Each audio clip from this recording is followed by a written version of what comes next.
Hi, thank you. I would also like to speak about the event that happened this past weekend. Um, I knew that just in general, with the cultural attitudes that have been sort of festering in our country, I'd sort of made a mental note to myself that if there was going to be a drag show or any kind of LGBTQ plus event, that I needed to be there to show my support. And then I saw Councilman Bredefield's post, and I went, ah, great, an invitation for the Proud Boys. And that just steeled my resolve, and I knew I had to be there. It was really infuriating, the intentional disinformation that was in that post. It was awful. The Proud Boys, I want to remind you, is a nationally recognized domestic terrorist organization. They have no business being here. And they've come in far too often on this kind of event. I want to say also for a moment that I actually live in Mariposa right now. I lived in Fresno for 10 years.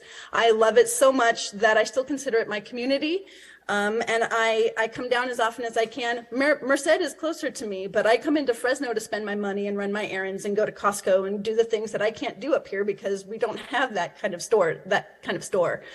I'm a performer and I perform in Fresno. And so I'm part of that community still. It is very much a piece of my heart. And I drove an hour and a half out of my way to come into Fresno and be a part of this event because I knew it was important. Inside that fence, there was nothing but love. Well, there was some fear and some apprehension, but there was a lot of love and a big sense of community. And outside of the fence, there was a lot of hatred, a lot of vitriol, a lot of provoking. There was people actually provoking violence and trying to grab some of the umbrellas that we had set up to protect the performers. They were spewing really hateful things and all in the name of protecting the children. But the thing is, there were children at that event and they were yelling at their parents as they were going into the event. They were yelling things that children could hear inside the event. The performers could hear it inside. So all in the name of protecting the children, yet you're spewing these horrible names and terrible hatred, and children are hearing you. So it was really awful.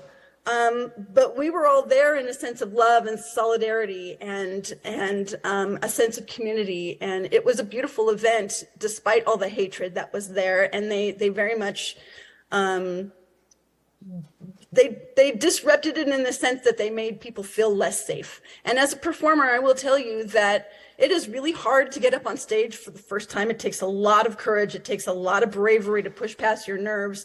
I can't even imagine how difficult it was for those first-time performers to also have to walk outside because they were getting ready inside one building. They had to walk outside and expose themselves to these horrible people before they could even get into the building where they were performing. So we had to huddle around them, be hustled from one building to another, surrounded by umbrellas to get to where they were going, and then perform on stage for the first time. And it took a tremendous... Thank you. I know you can't see the timer because you are on Zoom, but we are past 3 minutes.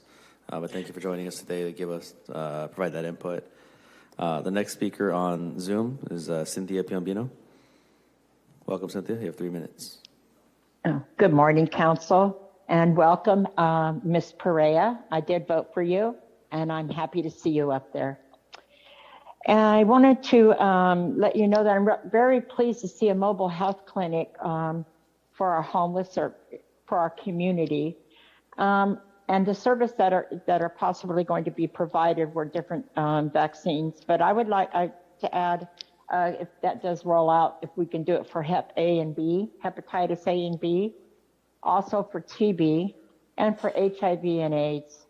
I'd also like to see vaccines for seniors, and I'm not sure if I'm going to say it right, but pneumococcal pneumonia, I believe it is, and also shingles.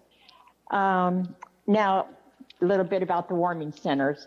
Being a volunteer that does drive, and pick up or drop off for that, we definitely need to have flyers posted. It's just not working on TV. In all reality, our homeless don't have TVs, so they don't see those PSAs. I am strongly recommending outside of social service buildings, the methadone clinic, Clinica Sierra Vista, CRMC, a lot of bus stops inside the buses, and that's where it had more visible to our homeless, and of course by all the shelters.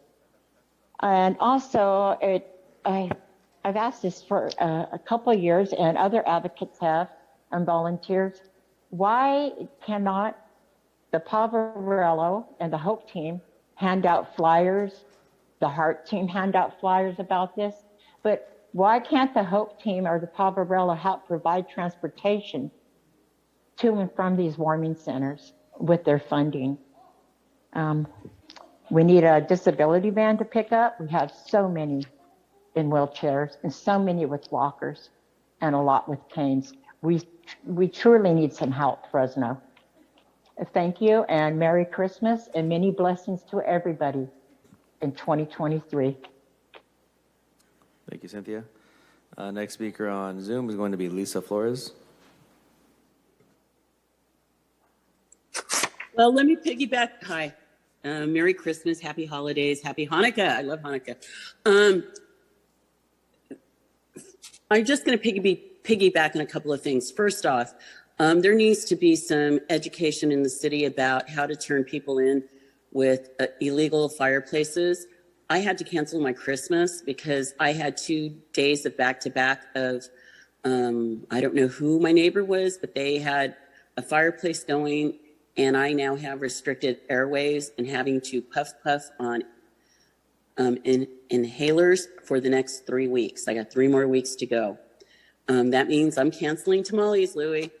The second thing is you also, when you're doing your medical outreach, because you are not taking care of people in this extreme cold weather and those with pre-existing issues like heart or lung issues, you're going to have a lot more respiratory issues. So you need to think about, are you guys going to be issuing inhalers to people for nothing? Because, it is what it is, or else you're going to find more dead bodies on the streets.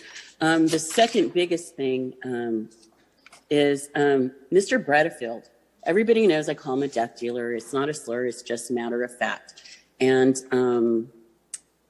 this is kind of why you got that, when you promote Christian white nationalists coming into our city, they're actually terrorists. And you're so concerned about drag queens and their influence on children. I think their influence on children with story time or these family-friendly events are actually a very positive thing. And every day I, listen to a stream on TikTok. And the creator of the stream on TikTok always comes up every day with the pedophiles, the groomers, the people that sexually abuse children. And there's one thing that's consistent with them. They're ministers. They're church leaders from the Southern Baptist Convention. And just to remind you, Gary, that, the Southern Baptist Convention, that is the root of all this evil that's going on in our nation with the Proud Boys and your support of them. They published a report not too long ago. I think it's like 507 pages. And 207 of those are lists of people that have sexually abused children. So, Gary, using your logic that you always like to use, promoting these white nationalist terrorists, you don't take children to church. A drag show, a family-friendly drag show, a reading hour is safer for them than their Sunday service. That's a good note to end on, Lisa. Thank you. Next speaker on Zoom is going to be Carla Martinez. Hi, Carla Martinez with Leadership Council commenting on item 1.0. We are glad to see the city is proposing to utilize reprogram CDBG funds towards increasing affordable housing through land acquisition and demolition to further our stock of affordable housing. We look forward to seeing the details of the utilization and location of these funds. Specifically, we ask the council to prioritize the development of affordable housing in